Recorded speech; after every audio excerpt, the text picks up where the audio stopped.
Oi pessoal, recentemente eu li um estudo e eu queria compartilhar com vocês. É um estudo que fala sobre a riqueza no mundo. Basicamente, esse estudo ele aponta que hoje os ricos estão ficando mais ricos e os pobres estão ficando mais pobres. Em torno de 5% hoje da população, 5% da população humana controla, é dona, né, de 50% da riqueza de todo o planeta. Ou seja, 5% da população tem a mesma quantidade de dinheiro que 3 bilhões e poucos de pessoas no mundo.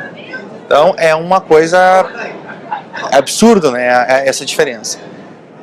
Queria falar um pouquinho sobre por que isso acontece, como é que isso pode afetar a gente, pode afetar a sua vida e o que a gente pode fazer com relação a isso.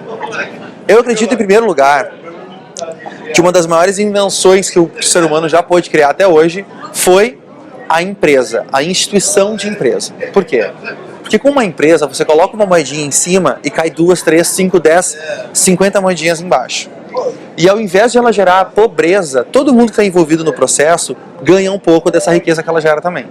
Então quando você consegue um emprego na sua faculdade, num hotel, num banco, você vai ganhar um salário, né, para poder agregar valor para a empresa, e todo mundo agregando valor, essa empresa consegue agregar valor para os clientes finais dela. Então isso você já sabe.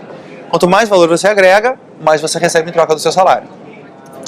Eu acredito que esse abismo que há entre os mais ricos e os mais pobres, sem entrar numa questão antropológica, social, enfim, de 500 anos atrás, a gente poderia ficar aqui 2 dias conversando, eu concordo.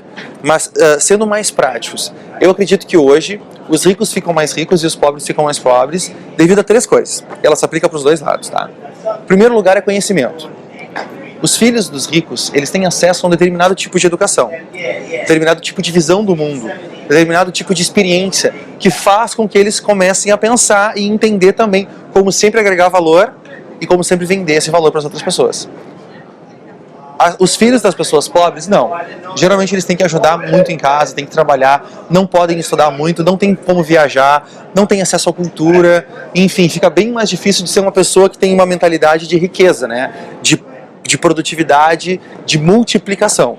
E sim uma pessoa que pensa somente no mínimo para poder gerar o mínimo, para ter o mínimo de retorno. Então, realmente são mentalidades muito diferentes devido às circunstâncias que essas 2 pessoas vivem. Então, conhecimento.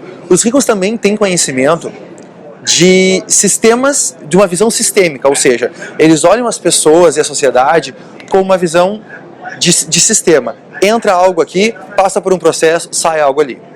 Então, isso é muito importante, faz muita diferença. Segundo passo, amigos e contatos, né? Quando você tem amigos que têm um nível social melhor, eles podem agregar mais valor para você, você vai se beneficiar muito mais disso. Então as pessoas geralmente dizem, poxa, mas os ricos, imagina, só anda a nata, só anda a panelinha, só anda aquela galera da riqueza, ou você olha um político. Vou dar um exemplo. Imagina o Silvio Santos, tá? Imagina o Silvio Santos fazendo uma festa de Natal na casa dele. Quem que você acha que seria convidado para a festa de Natal na casa dele? Provavelmente celebridades, atores, políticos, né? Autoridades políticas, outros empresários, atletas, enfim, pessoas de destaque na sociedade. Pessoas que se destacam pelo que elas fazem na sociedade. Isso se dá porque simplesmente você tem mais assuntos e afinidades. Então, para você fazer amizade com pessoas que têm o grande poder de realização, você tem que ter assuntos e afinidades que essa pessoa também tem interesse para você poder fazer amizade com essa pessoa, né? Então é muito importante, se hoje você não tem um círculo de amizades que você gostaria de ter, você começar a se preparar e mudar primeiro o que você tem dentro de você. Consumir um conteúdo que torna você uma pessoa mais atraente para esse tipo de pessoa. Quando você tem entendimento sobre sociedade, leis, cultura, negócios, marketing, você certamente vai ser bem mais interessante e vai ser bem mais fácil de ter amizade com esse tipo de pessoa. Então esse é o segundo item, a questão dos amigos, né? E o terceiro item é a empresa. Você ser controlador de uma empresa ou de um sistema que gere riqueza.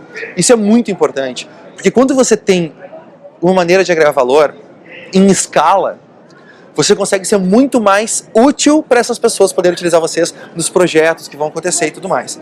As pessoas acham que hoje a gente faz tudo por licitação, ou faz um processo seletivo, ou faz uma pesquisa para poder identificar quem é que vai prestar melhor aquele serviço. Quando na realidade, isso só acontece quando você não tem um amigo mais que pode atender as necessidades que você tem. Então se você tem uma vaga de emprego, por exemplo, na sua empresa, você vai primeiro tentar achar um amigo ou uma indicação dos funcionários que você já tem que pode preencher aquela vaga. Se você não encontra nenhuma indicação que possa preencher, aí você vai fazer o processo seletivo público externo. Os grandes projetos que acontecem no mundo são da mesma forma. Primeiro, os amigos tentam fazer entre si. E essa é a importância de você estar fazendo parte desse círculo onde as coisas acontecem. Se você quer construir uma ponte, quer fazer um empreendimento de um novo restaurante, ou quer fazer uma empresa de turismo, seja o que for. Primeiro, os amigos vão procurar entre amigos ou indicações entre amigos quem que pode fazer parte do projeto. Se não encontram, aí você vai tentar buscar na internet ou tentar achar um estranho para fazer aquilo. É assim que acontece. Então, quando você é dono de um sistema, de uma empresa, que você pode agregar valor para outras pessoas, é muito mais fácil você fazer parte desses projetos. É muito mais fácil você ser integrante do grande fluxo de dinheiro que anda pelo mundo. O dinheiro, na época de crise, ele não muda, ele não some, ele nunca some. Ele simplesmente muda de mãos. E se você quer ser uma pessoa que está preparada para receber sempre esse dinheiro, em épocas de crise ou não, você precisa ter o conhecimento, ter os amigos e ter um sistema que possa agregar valor. Então, se você é simplesmente hoje uma pessoa que é legal, pô, é legal, mas não tem como fazer negócio com ele. Agora, se você, além de legal, é um consultor especializado em determinada coisa, já fica mais interessante. E se você, além de consultor, você conseguir montar uma empresa onde você tem uma equipe que executa aquilo, você tem uma indústria que gera um produto em série em quantidade, é muito mais fácil essas pessoas de alto poder poderem utilizar você nesse sistema. Então eu acho que, basicamente, utilizando esses 3 sistemas, você pode sair da linha da pobreza passando para a linha da riqueza. Primeiro lugar, buscando conhecimento, se eduque, participe de seminários, compre livros, consuma conteúdo que possa auxiliar você a ser uma pessoa diferente aqui dentro. Em consequência disso, você vai começar a ter amigos diferentes. Você não vai ter mais passando o seu tempo com amigos que não agregam valor, como você fazia antigamente, quando também não tinha muita ambição. Agora você tem uma missão, agora você tem uma meta de vida. Então você tem que procurar se relacionar com pessoas que já chegaram lá ou que podem auxiliar você a chegar lá também. E quando você muda os amigos e o seu conteúdo, você pode montar uma empresa. Se você pode começar com uma consultoria e a consultoria dando certo, você pode montar uma empresa. Geralmente esse é o caminho mais fácil, seja o que for que você faça. E aí, com uma empresa, é bem mais fácil você fazer parte desses projetos também. Eu acredito que a riqueza começa aqui. Não importa não importa o que é. O que importa é como as pessoas veem aquilo, né? Então, se você olha uma coisa e pensa, poxa, isso aqui simplesmente é uma pedra, e você vê-lo rotula como uma pedra, vai ser sempre uma pedra. Se uma pessoa olha aquilo como um peso de papel, ela já agregou valor de uma outra forma. Aquilo passa a agregar valor na vida das pessoas. Se você olha aquilo como algo magnético que faz um relaxamento na sua coluna, você está agregando um outro valor. Então, para agregar valor nas coisas que existem ao nosso redor, primeiro você tem que mudar aqui. Então, não desista, corra atrás, mude aqui, depois você vai, quando você muda aqui dentro, toda a sua realidade ao seu redor vai mudar também. Esse é o recado que eu tinha para compartilhar com você. Se você tem algum comentário ou alguma experiência que você queira compartilhar, deixa os comentários aqui ou manda um e-mail, vai ser um prazer continuar falando com você. Até mais, até o próximo vídeo.